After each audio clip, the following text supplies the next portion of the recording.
Vous êtes bien sûr Bismart, vous regardez Smart Tech dès 11h en direct chaque matin. C'est votre quotidienne dédiée au monde du numérique et à la réflexion sur la nouvelle société numérique, surtout dans laquelle nous vivons. Alors dans cette deuxième partie de l'émission, on va partir à la découverte de ce qui pourrait devenir la première moto volante commercialisée auprès du grand public. Et oui, mais d'abord, on a rendez-vous avec Mobile Business. C'est un rendez-vous donc sur le secteur de la téléphonie mobile qui est assuré par Jérôme Bouteiller, fondateur d'Écran Mobile.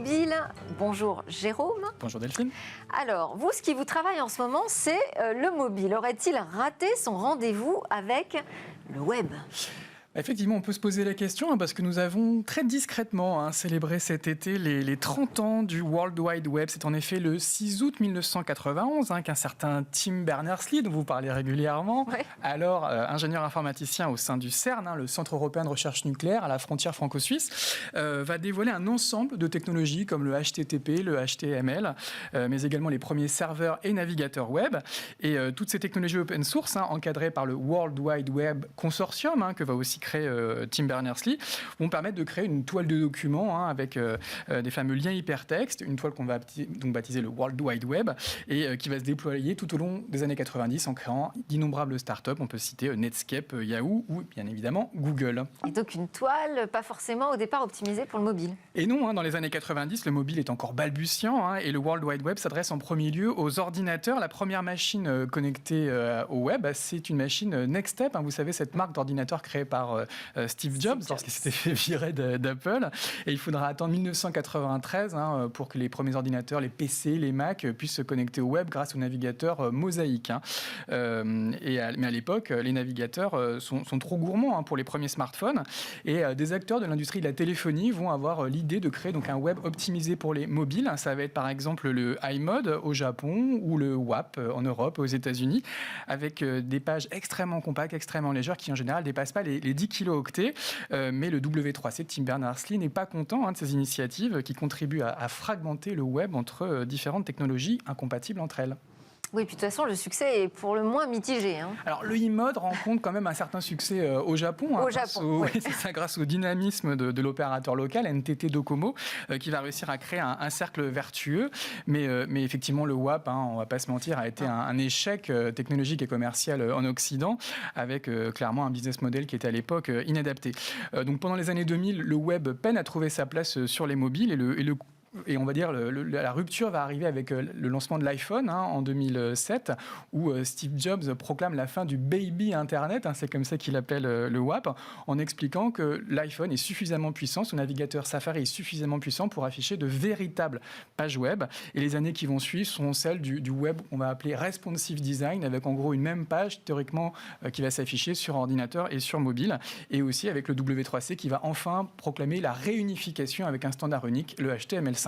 Et alors pourquoi vous parlez de rendez-vous manqué ? Parce que dès 2016, le mobile impose la création de nouveaux standards. Très soucieux de l'expérience utilisateur, Google va par exemple lancer AMP, l'Accelerated Mobile Pages, qui est un format web open source mais qui n'est pas validé par le W3C.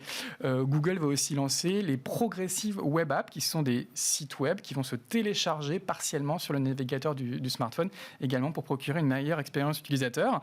Et donc des innovations qui vont se traduire à nouveau pour les développeurs entre une version optimisée ordinateur, une version optimisée mobile, une sorte de WAP 2.0. Et donc des sites mobiles qui séduisent quand même les consommateurs. Alors, l'audience va effectivement globalement basculer aujourd'hui sur les téléphones mobiles, mais l'environnement web ne séduit plus forcément les nouvelles générations. Il y a eu plusieurs études réalisées par Appenny, Fleury ou encore Médiamétrie qui nous expliquent qu'aujourd'hui, 90% du temps passé sur un smartphone se fait au sein des applications. À peine 10% en fait se fait sur un navigateur web. Et donc, on peut dire que 30 ans, effectivement, après sa création, même si le web est toujours très présent sur ordinateur, il a clairement raté son rendez-vous avec le mobile. Et ce concept décentralisé, libre, voire libertaire, pourrait peut-être un jour disparaître au profit d'un monde numérique principalement basé sur des applications qui sont elles-mêmes sous le contrôle des géants chinois ou américains du numérique. Bon, merci pour cette analyse. On va enchaîner avec les autres news du secteur mobile. On va commencer avec WhatsApp qui pourrait concurrencer nos vénérables pages jaunes. Exactement, après Google avec Maps ou Apple avec Plan, c'est effectivement au tour de Facebook de s'intéresser à ce business, des annuaires locaux et ce qu'on appelle les pages jaunes. Will Cathcart, qui dirige l'application WhatsApp au sein du groupe Facebook, a annoncé cette semaine le lancement d'une expérimentation à Sao Paulo, la capitale économique du Brésil, et qui va permettre donc aux utilisateurs de WhatsApp de découvrir les commerces situés autour d'eux. C'est une initiative qui, en cas de succès, pourrait s'étendre demain à tout le Brésil, à d'autres pays aussi, comme l'Inde, l'Indonésie. Et on comprend que l'ambition, évidemment, c'est de connecter les 2 milliards d'utilisateurs actifs mensuels de WhatsApp avec les millions de commerces de proximité. Une initiative qui s'inscrit avec WhatsApp Business, la publicité, le commerce électronique, le paiement, dans un vaste programme de monétisation et d'accélération de monétisation de l'application. On parle aussi business avec Blablacar qui se lance sur le marché de l'assurance. Effectivement, Blablacar, on les connaît pour leur application de covoiturage, mais ils se diversifient également avec des services destinés aux automobilistes et un service d'assurance qui a été conçu avec le groupe L'Olivier. Alors, l'originalité de cette assurance, c'est qu'elle est couplée à une application qui s'appelle le Coach et qui va être téléchargée sur le smartphone de l'automobiliste et qui va analyser un petit peu sa façon de conduire, ses trajectoires, ses accélérations et ses freinages et en déduire sans doute un profil de conducteur. Coach, c'est un mot gentil, je trouve. C'est un mot gentil. Sa première mission, c'est de rendre la conduite plus économe, plus responsable. Et effectivement, elle a pour ambition de récompenser les automobilistes les plus vertueux en baissant un peu leur prime d'assurance. Si à l'inverse, vous confondez conduite et pilotage, on vous invite à ne peut-être pas télécharger cette application. Ou alors à partir sur un circuit, comme on en a parlé en début de l'émission. Sans doute. Ok, on termine avec les mauvais chiffres de la publicité mobile qui sont liés à la nouvelle politique d'Apple. Oui, il y a quelques semaines, on avait parlé d'ATT, le nouveau système mis en place par Apple sur les applications.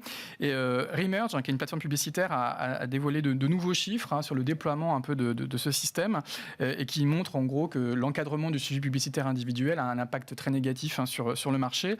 Alors selon Remerge, aujourd'hui, 77% des utilisateurs d'iPhone ont basculé et ont mis à jour leur OS sur iOS 14.5 et du coup l'inventaire permettant un ciblage publicitaire individuel a chuté, il était de 80% au mois de mai, il est aujourd'hui à peu près de 58% au niveau mondial, donc grosse baisse de l'inventaire adressable et les inventaires ne permettant pas le ciblage individuel ont vu leur prix, leur fameux CPM, chuter de 60%, donc c'est colossal pour les publishers.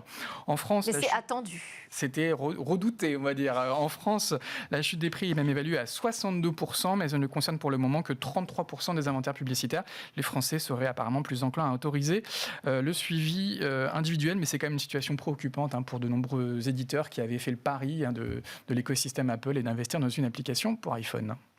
Merci Jérôme Bouteiller, fondateur d'Écran Mobile, pour votre chronique mobile business dans Smart Tech à suivre. Et demain, si on achetait une moto volante.